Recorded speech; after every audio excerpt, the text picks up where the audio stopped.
there was an explosion of ska, another revival of ska. And when would that have been? When I was playing with the Selector.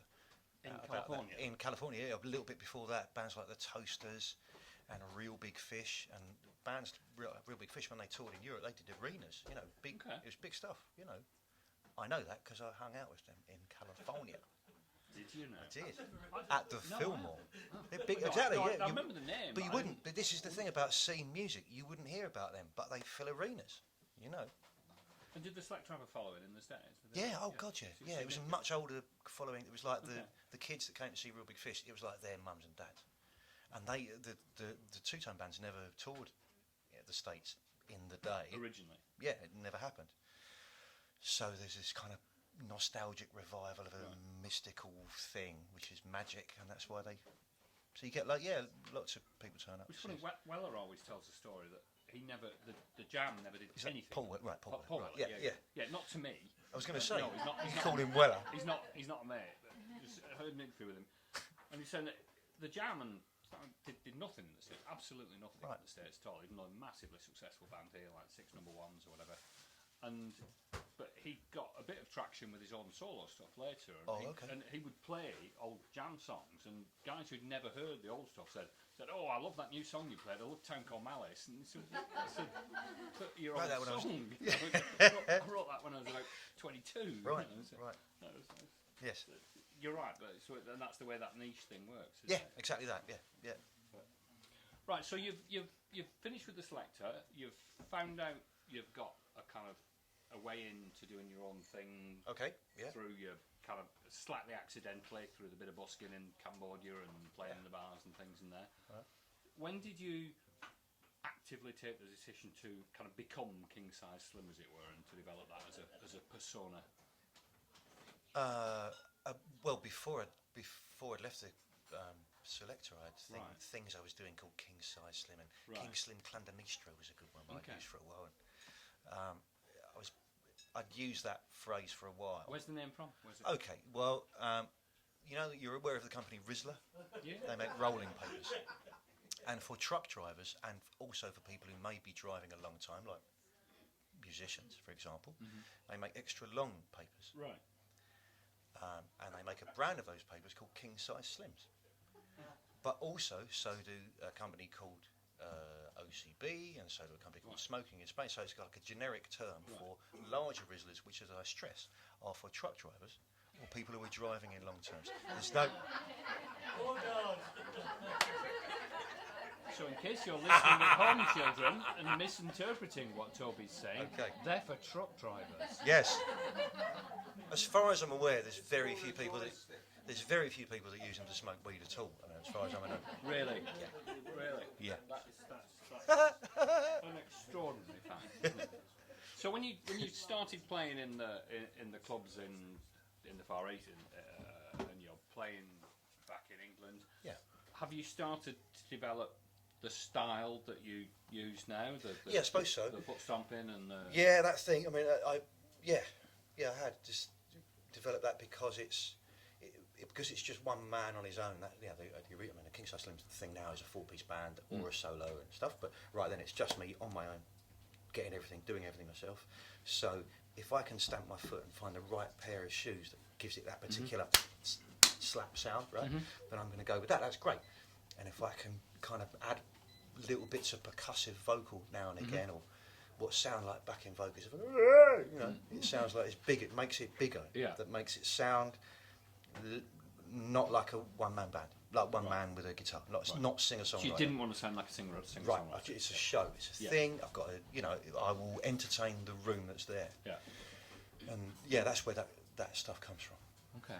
Making it as big as it can be. Just trying to make it a bit more powerful and a bit more. And that of course gives a confidence if I can do this show on my own. Yeah. So I don't need a band. And that gives me a certain confidence to get a band together. And Had you always played in bands before that? I've done little, played around at parties, but never really had the confidence to do a solo show because of the, I knew I could sing, I knew I could play guitar and hold a song down, but it's the bit in between the songs and the way you express them. I didn't have that. Yeah. And that's what the solo thing has allowed me to. Yeah. And also playing in bands and watching really good front people, men and women, who've done it for decades. It's developing you a know. personality, isn't it? Because it's not. You're not a particularly. You're not. I wasn't going to say anything rude.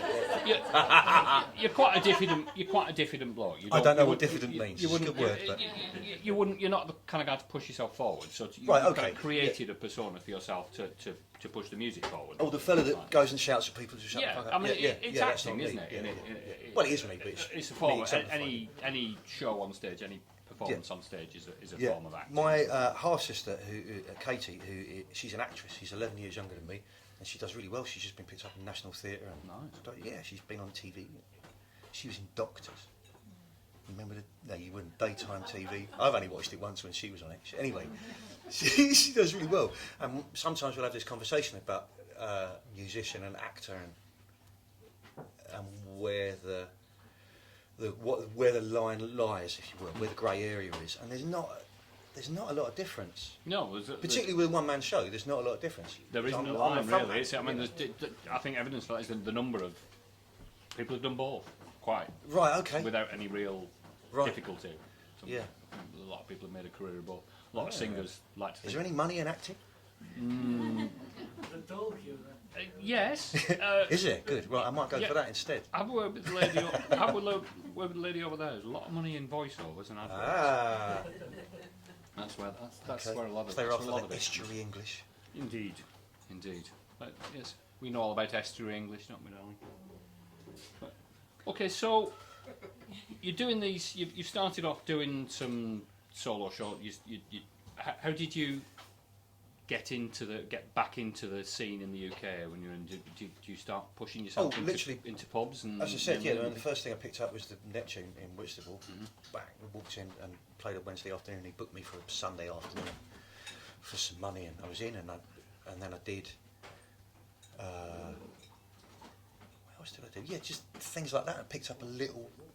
Can't be long scene after of this that gigging. you moved here. That you moved to Hastings. Yeah, it's a similar kind of time. Yeah. See, when I arrived back in the UK from travelling and stuff, I had nothing, no work, no nothing.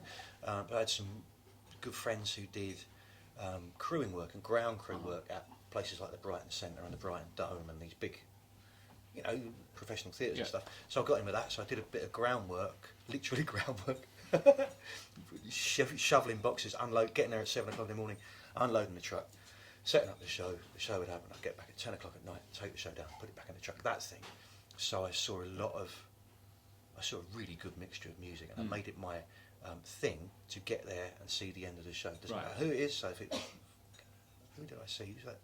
I was going to say awful band. They're not an awful band. Irish pop band, all fellas. That band. Westlife. One of those. Saw Boyzone. those. I saw those, and the next night I saw Dr. John. And the night after that, I've seen Paul Weller play with all kinds of, I've seen Madness and all kinds of things. I saw all of those bands and some awful, really terrible pop stuff. But I always got there early to check out what the magic is. What is it that this crowd is getting about this? And sometimes it's really easy. It's just like, oh, it's bubblegum. 2 years they'll forget about it. Sometimes you go, oh, I get it. When you see Paul Weller play to his crowd, you go, I see why this demographic, why these people are getting what he does, because they're the same people. They believe in it. And when I see, UB40 is a very different and surprisingly angry crowd. They're a surprisingly angry band. Yeah. Backstage, they really are. Yeah. So I was watching a lot of those things, Quite and a also benign going out. sound, but quite an angry undertone. Yeah, there's a thing about it. It really is. You ask anyone who works security at the Brighton Centre when UB40 are in town, they go, "Oh, I don't want to work that one." Thank you. I promise you, it's true. So I'm watching those things, these big acts, pro acts going through. Never saw the Selector go through, but I'm sure they do those gigs now. They're doing really well. And doing my own thing as well at a much lower level to much smaller audiences, maybe fucking 5 builders in a pub, But using the two experiences to mould what I'm up to, do you know what I mean? Not that I want to play arenas, but I want to play theatres, Yeah. It's all the same game. And when did you move to Hastings? About 2? Moves, I bought 2007. I bought Right. just before the crash, when anyone could get a mortgage. Anyone. I literally, a self-employed musician, got a mortgage. Shall I tell you about that? Did you lie? I tell you about, no, I didn't. No, I didn't. No, this is the truth about that. My brother's a builder, quite a successful builder in Kent. And he's great, but he has a financial advisor who we kind of hung out with when we were kids. So he's all right. Oh, it's a financial advice. Yeah, what do you want? I need a mortgage. He went, and in the after we messed about a little while, he said, "I'll get you this. I'll get you a pulse mortgage." And I went, "Great, what's that?" And he said, "If you've got a pulse." Right. So I was really lucky. At that time, I was really lucky. You know, I've done it, and I always pay my rent, so it's not much different. Yeah. You know. Yeah. Cool. What was the first gig you played in Hastings? Had you played before? Played the Crypt a bunch of times with the selection. That was on our winter circuit. Yeah. The Crypt used to be brilliant. Do you ever know? No, Anyone know the Crypt of the old days when it was sticky and really, it was great. And Pete and Simon, he ran the Crypt. They put us up in Pizarro's, the hotel above Pizarro's. We'd sit around, get drunk. Oh, it's brilliant. Sticky. Did you Sticky. Sticky and sweaty. Yeah. There's a place called the Leamington Assembly Rooms. We I used to think go I to played them. there. Have you? I may have done it. We used to go there when we lived up in Banbury, and it was great. It was actually a beautiful Edwardian building. It was a magnificent place, but still had the same carpets they'd had when they had gigs there in the 70s, and you could feel your feet stick to the floor with every step. Get as drunk as you like, not fall over. But it was fantastic. When you're in your 40s, going in there to watch the Undertones was just a fantastic bit of nostalgia, because you thought, this is the same bloody carpet as when they would have played it 40 years ago. It was great. It was great. Okay, so you're in Hastings. You're doing your thing.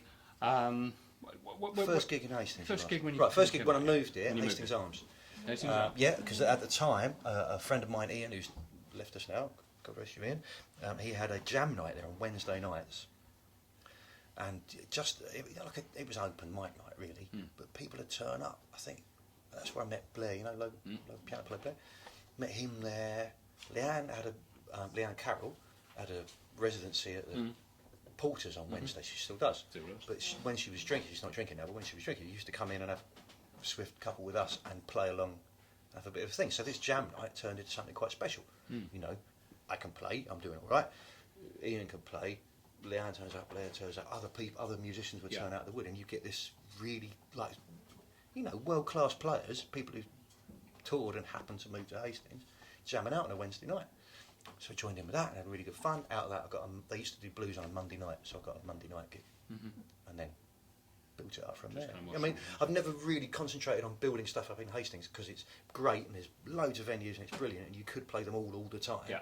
But very quickly that runs down, and I do play them all the time, kind of by accident, because I'm concentrating on getting work out of town, and But it's useful having it on you. It's useful being in a good music town. I can walk to the gig, leave my gear there, and walk home. Particularly this one.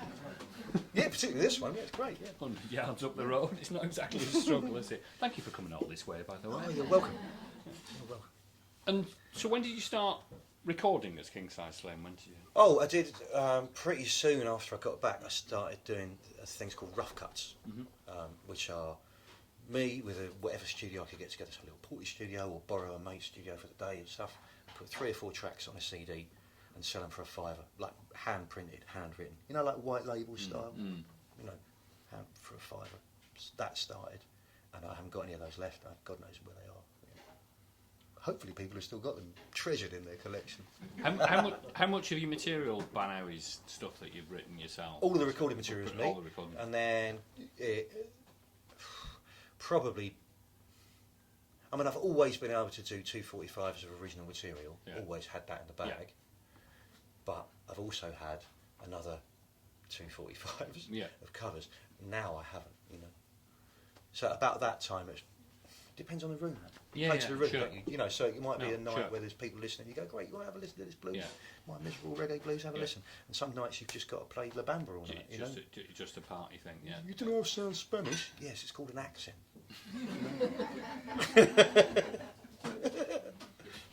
Are you big in Spain?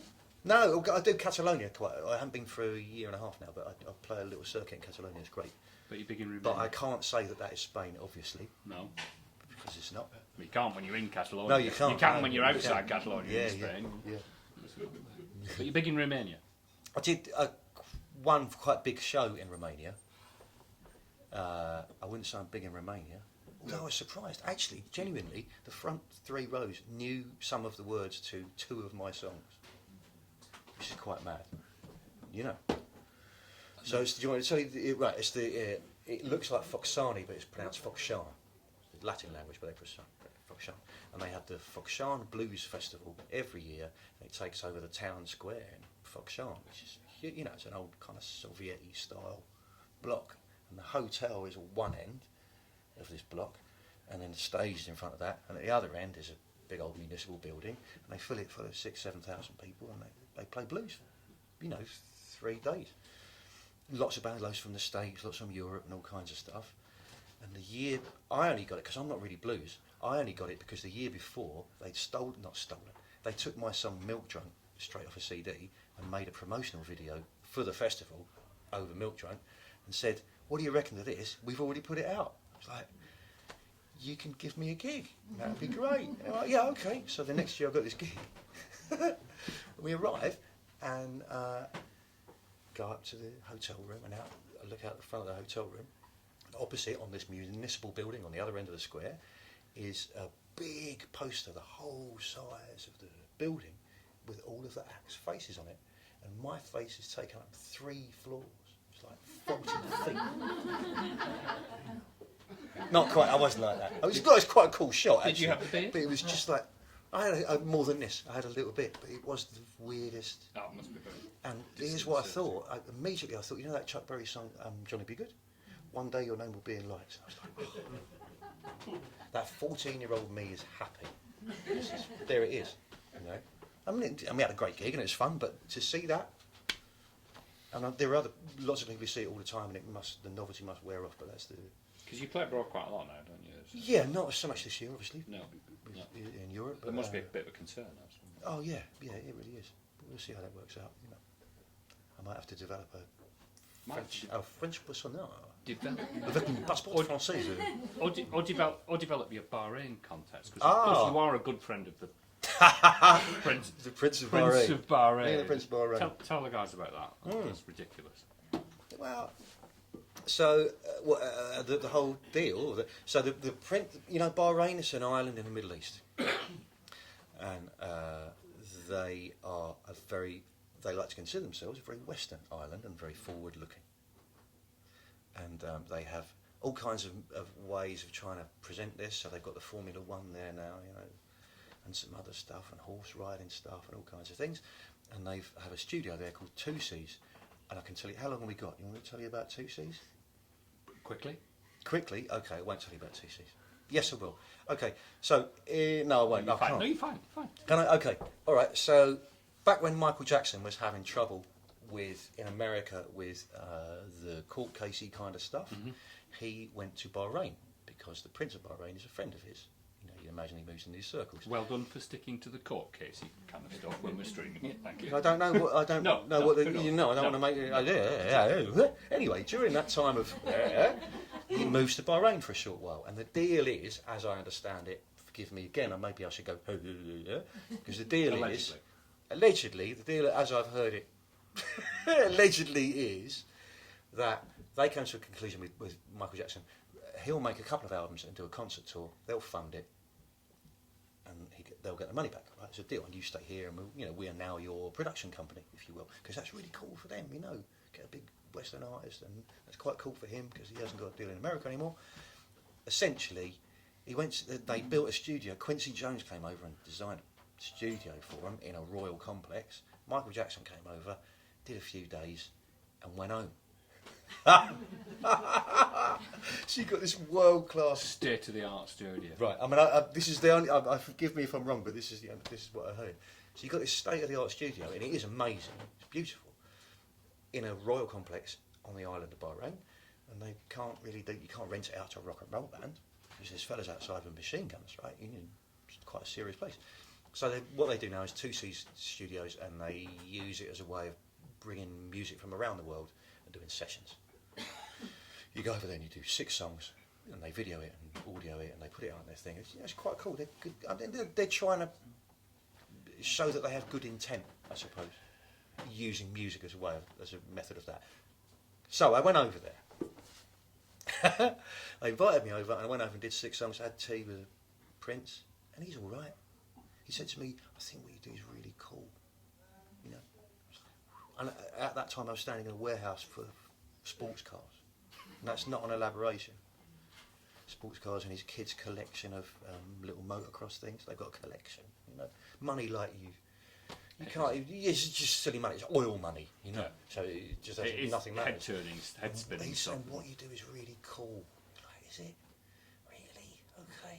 I mean, I suppose compared to not being able to walk down the stag and have a pint because someone might shoot you, that's quite cool, perhaps. You know, it's a weird experience. And when I've been over since and played a festival there and played a support gig for one of his nephews over here. The Half Moon in Putney, which is a fun gig. Oh, Yeah, don't. No, we're not going to go there. They did pay me in the end. I've done, yeah, it's an interesting thing. I mean, music is a wonderful thing. It takes you all kinds of weird places, and that's one weird place that occasionally you just kind of, I've got to go, and you've got to go, you know, and feel that weirdness.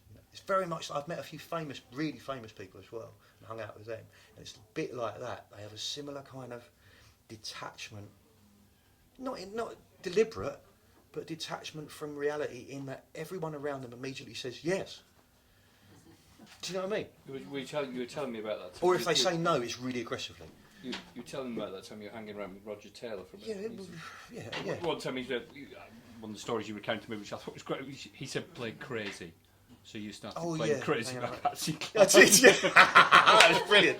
You see, yeah. No, R1. Oh, you're one. Oh, sorry.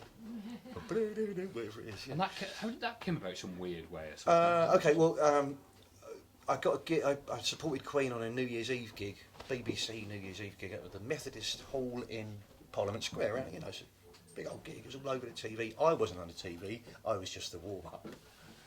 Unlike your comedian comes out, does a mother-in-law joke.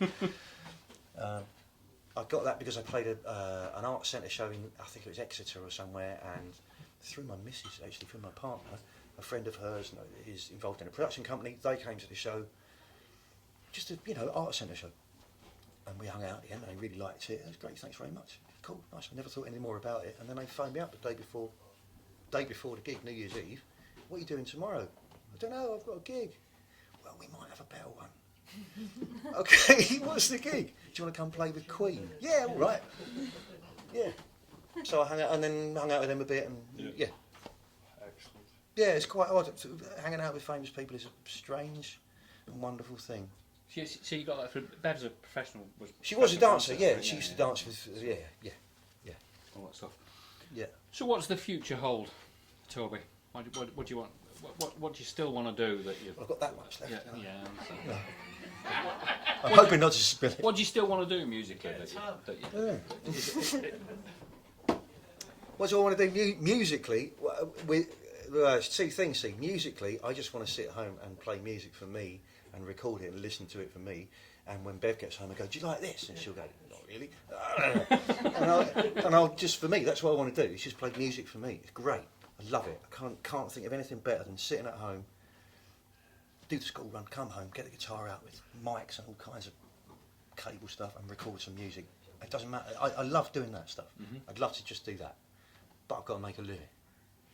So career thing, I'd like to be filling theatres.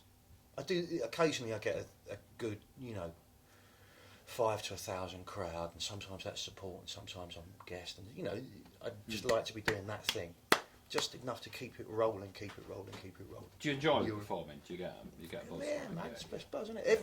If it's good, if it's a bit flat. There were times a few years ago where I was only playing pubs, and it's good, it's grounding, and you keep doing it. Yeah.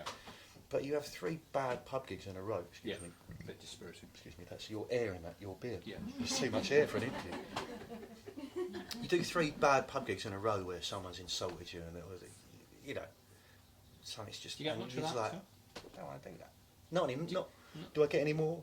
So do you get much of that? Do you still get Larry people at pub gigs? Yeah, but I think rarely now, and there's more people on my side in the audience. You know. Yeah. Because the trick is, as I'm sure you're aware as a landlord, the trick is to control the crowd. If there's one dickhead, is you, excuse my language, you've got to alienate the dickhead, not the crowd. Yeah, definitely. They've got to be on your side. You know. It's usually the power is with the person with the microphone. So it's generally. not always that absolutely. difficult. Sometimes, yeah. What, do you still listen to music? Do you still listen to stuff? Do you still pick up things do. and think that's good? That's good. I can do something with that. Or I've got back into listening to music not so long ago, really, because I've rediscovered FIP. You know, Radio FIP from France. I don't. Radio FIP. It's a national. It's kind of like the BBC. It's not adverts, and I don't know how it's funded, but they have national and regional, and it's just a really good eclectic mix. Really good with a sort of narrative, but a nice eclectic mix all day. They get a bit jazzy about 7 o'clock, which is nice, and they play some punk sometimes later in the evening. It's nice mix, like 6 music, but en français. It's really nice. So I listen to that quite a lot, and then my stepson bought for my daughter for her birthday a all-in-one record player. Open it up, proper, vinyl records. Speaker inside it with a USB port, of course, obviously. So she's got a couple of records, and I've got my box of vinyl out for the first time in I don't know how many years. So I'm listening to all my bebop jazz records right now. Dexter Gordon, Miles Davis, John Coltrane, all that stuff. Was that a thing for you? For a while? I love it. I love it because I can't play it. There's no guitar on it. I haven't got to worry about how good the guitar player is. There's a bit of guitar in there, John McLaughlin. Yeah. Well, I haven't got one of his records. I'm not going to buy that. It's got guitar on it. I just want to listen, not think. How do I do that? How does he make that sound? I've got Django Reinhardt for that. He only had 2 fingers. Cool. Right. Would you like to play us a couple of songs? Yeah. All right. And before you do, would you like to tell us all about where you got your guitar and Oh. a bit of history of it? Because it's a thing, isn't it? It's part of the gig, isn't it? The guitar. It's part of the show. Yeah, I've done a number of gigs now where there's photographers there and they take loads of photographs, and that's all really cool. And it gets to the end of the gig and they say, "Can I have a photograph?" You're like, yeah. And you go, "I'm ready." And they go, "No, just the guitar." Oh, that's right. Okay. Yeah, it's very much part of the show. Yeah, it's not as old as it looks. I bought it in 2009. End of 2009, just before Ren was born. And it looked like that when I got it, but it's not. I had a choice of the stainless steel one, which won't rust, or the one that is kind of more mild steel. No, same price, yeah. This one sounded better, and also I didn't want that shiny Dire Straits album cover thing. It's all really cool, but I didn't want that, I wanted to look at me. But unfortunately, it didn't work. It doesn't work, no, still look at this one. Yeah, trying to make it as rusty and as ugly as possible, people really like it. So it's a tricone resonator guitar. It has a steel body and a wooden neck, and inside of it 3 spun aluminium cones. They're like speaker cones. But it is mechanically, there's no battery, there's no power, it is a mechanically amplified instrument. So when I strike the string, the bridge underneath there resonates, and it has 3 points that touch the cones, and the cones resonate and they throw the sound out of these holes and stick it right out of tune. So for its size, it's really loud and punchy.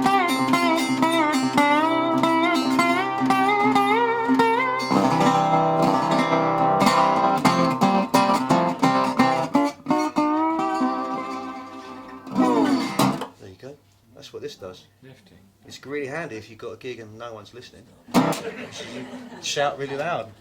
Unplug and walk right up next to them. Can you hear that? Right, because I can hear you over there, so you've got to shut up. No, honestly. What are you going to play for us? I'm going to do, what should I do? You want a couple of tunes? Yeah, do. All right, I'll do Roast Beef Blues, which is about a girlfriend who I went out with for years, like 8, 9 years. I was 18, 19 when I started going out with her. She left me in my I'm all right now. She left me in her mid-20s. But right at the beginning of our relationship, her dad owned number 8 the High Street just up here, so we spent a lot of time in Hastings. And this is a song about her leaving me and her mum not being very happy about that. Her mum? Yeah, because You liked she quite liked it. Toby, did you? Yeah, she did. And she cooked a mean roast beef as well Okay. on a Sunday. And you know, Hence the song. the Sunday afternoon I was family wondering about the thing. roast beef. Yeah, she could cook.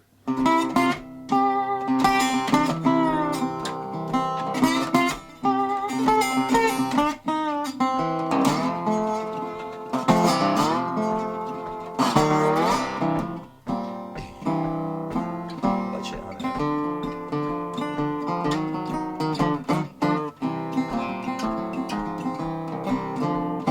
I don't mind and I don't care, 'cause I never liked you that much anyway. You know your head is in the clouds and your feet so really touch the floor. Why don't you go on back to your mother, baby? I don't need you anymore. Your mom, she likes me and she told me as much. She baked me a chocolate cake and filled it up with love, with a silver-crusted icing and a letter written from her heart. She said it's a shame and I will miss you, not hanging around my kitchen anymore. Say, I should have left you, babe, a long time ago, but that roast beef on a Sunday keep me coming back for more. Why don't you go on back to your mother, baby? I don't need you anymore. Like you did now. Say, oh now, oh see.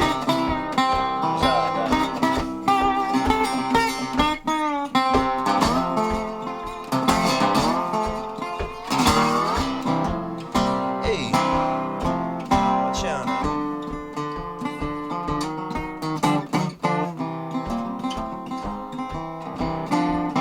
I don't mind, and I really don't care, 'cause I never needed you that much anyway. Got me a whole lot of money and a whole lot of loving too.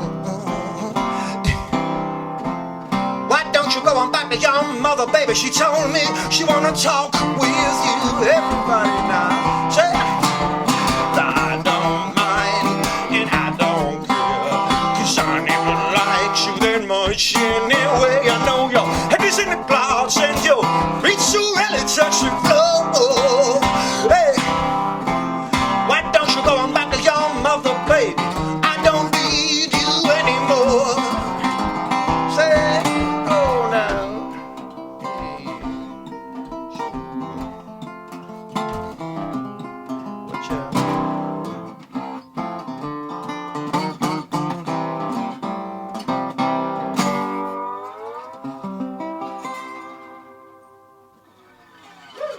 Merci. Very much.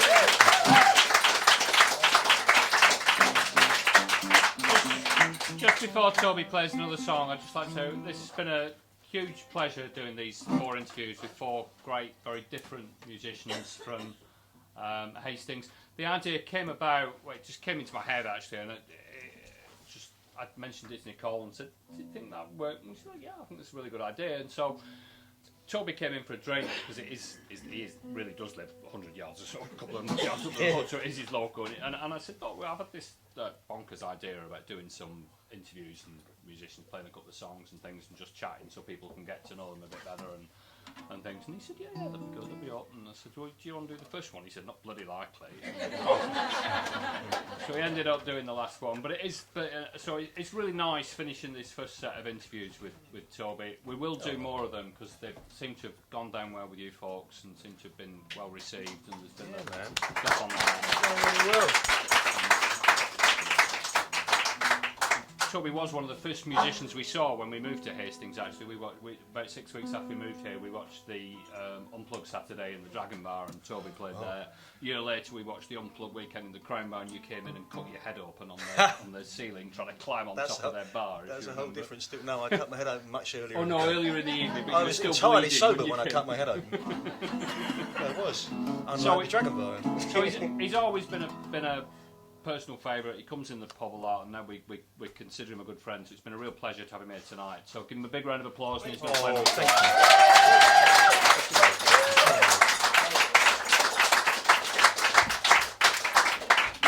you. I shall now go and start drinking in the Nelson out of embarrassment. I can't go in there. They give me a round of applause all the time. I just want to drink.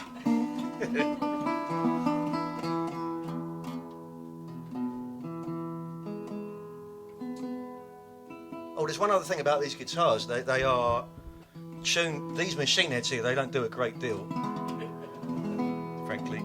These guitars are tuned almost entirely by collective consciousness of thought. What I'm saying is, if we all think that the guitar is in tune, so come on now.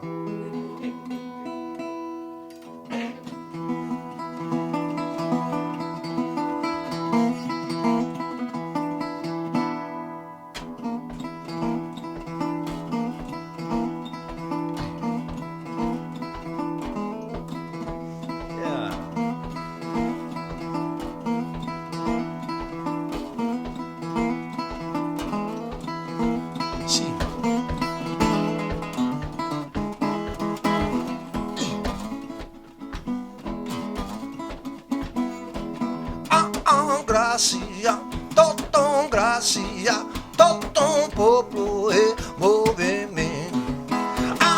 Gracia, toton gracia, toton popolo e movimento. Hey, so, hey,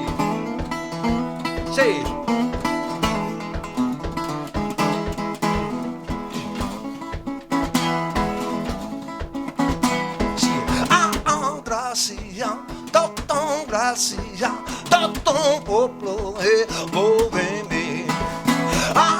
Gracia, toton gracia, toton popolo e movimento.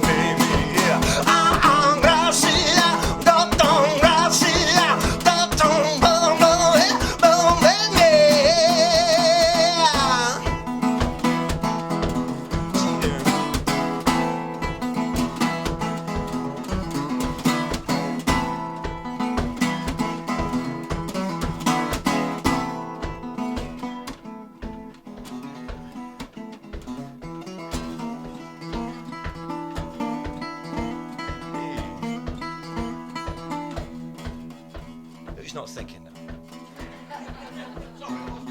Yeah. Serve them a week of beer next time round.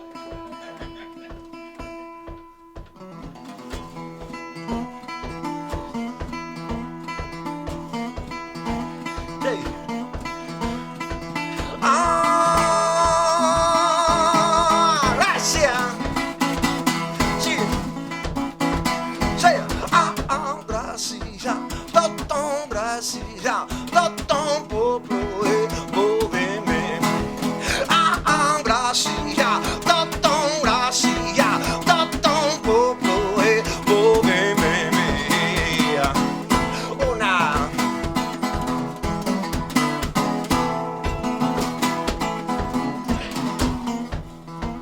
You see that thing that's down there by on the floor, right there? Right on the floor there by the mic stand, by my foot. See? What that wants to be is on my third finger. What I'll do is, what I'll do is I'll just keep the rhythm going, and then we can edit it in later. 1, 2, 3, 4, 1, 2. Ready? Stop. Like it never happened.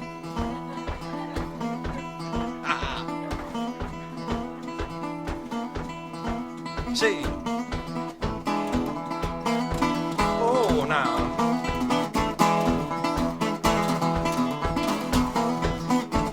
Yeah. Oh.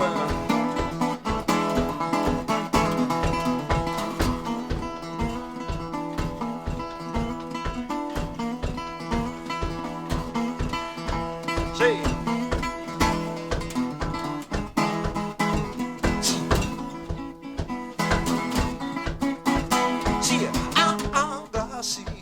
Toton gracia, toton popolo e movimento. Gracia, toton gracia, toton popolo e movimento. Gracia.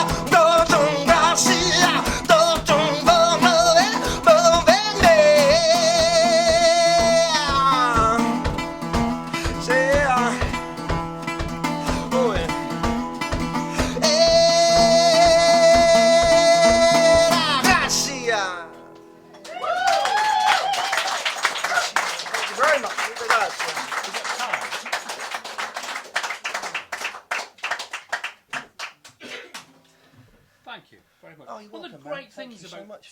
singing in French or Spanish is that No one knows you're nobody getting it wrong. It might be complete bollocks, can't it? No, it isn't. That I might check be it very out. potent No, I and do. meaningful. It might I have, just be I have some like a very nursery good. rhyme. I have some very good friends in Catalonia, and it's a long process.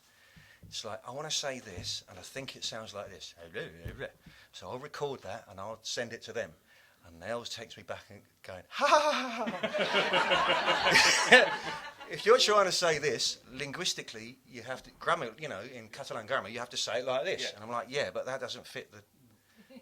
Scan, It doesn't scan with them rhythmically. Okay, what else can you come up with? Try this. I'm like, that fits, and then I'll record that, send it back, and they'll ha ha ha.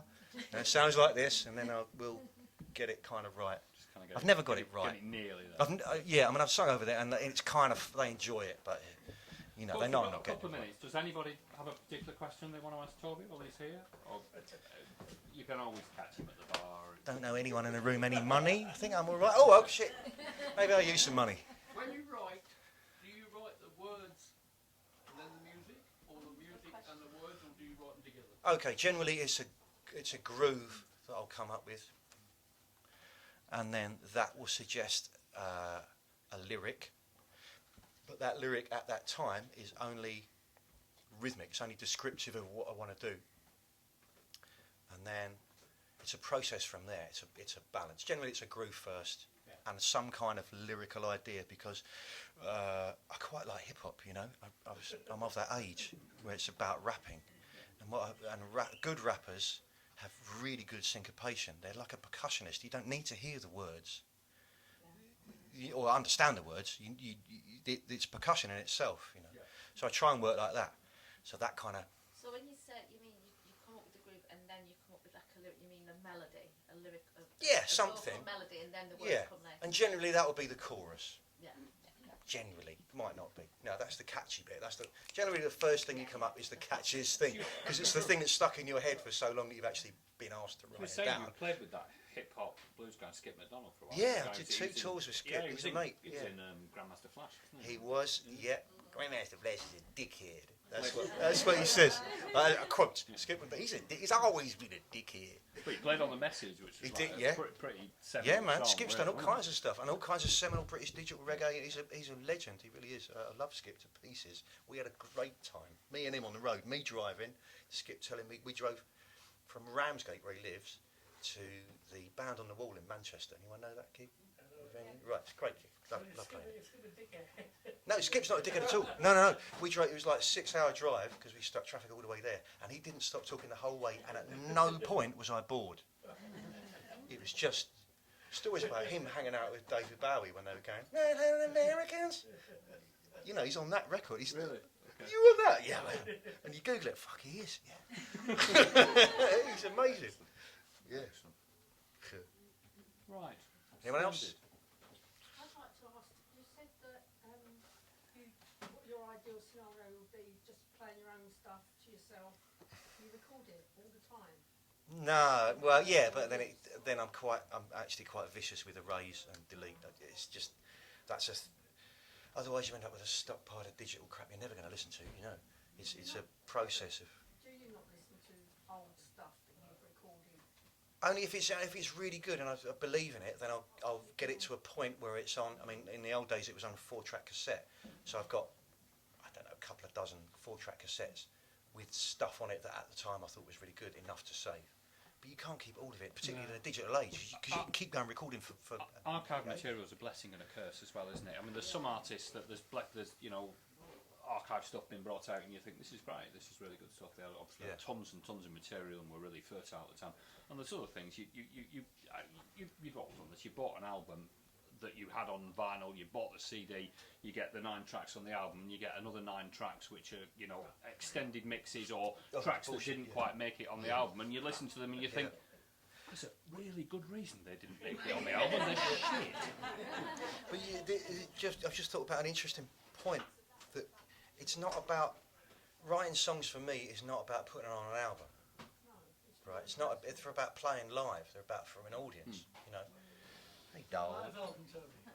Well, I've done a couple of live albums and they sell. But in this day and age, with what I do, where I am with my part of the music, it's not even an industry. In my part of music, people don't buy it. I mean, with respect, they do. They come to the come to the stall and they buy the CD. But I promise you, most of those people probably haven't got a CD player. It may be in their car, but most people haven't. You know, they just buying something. So it's never really been for me about trying to sell a 3-minute record. You know, I'm a fucking 45-year-old man. I'm not going to sell pop songs. It's about writing songs that will work in a room that I can build into a set. And now I'm at the point where I've written enough songs that I can leave songs out of that set and put them in somewhere else and make it interesting for myself. No one else. Well, I can leave songs out and put them back in, you know. What do you do the recordings on? Oh, a couple of 58s. And I've got an iPad and a breakout box. And What, like GarageBand, you mean? Or something? it's called Harmonic Dog DAW. I emailed you about it about a year ago. You obviously didn't look at that email. Oh my god, my head brain's been full of dust from the renovations.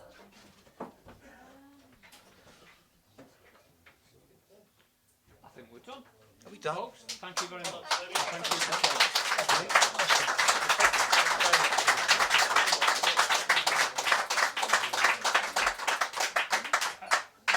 We'll be back with some more of these interviews because they seem to have struck a chord. We'll do a couple. We'll maybe do a couple in the autumn. We'll certainly do some round Mardi Gras early next year. So I hope you've enjoyed them all, and thanks very much to all of you who've been on to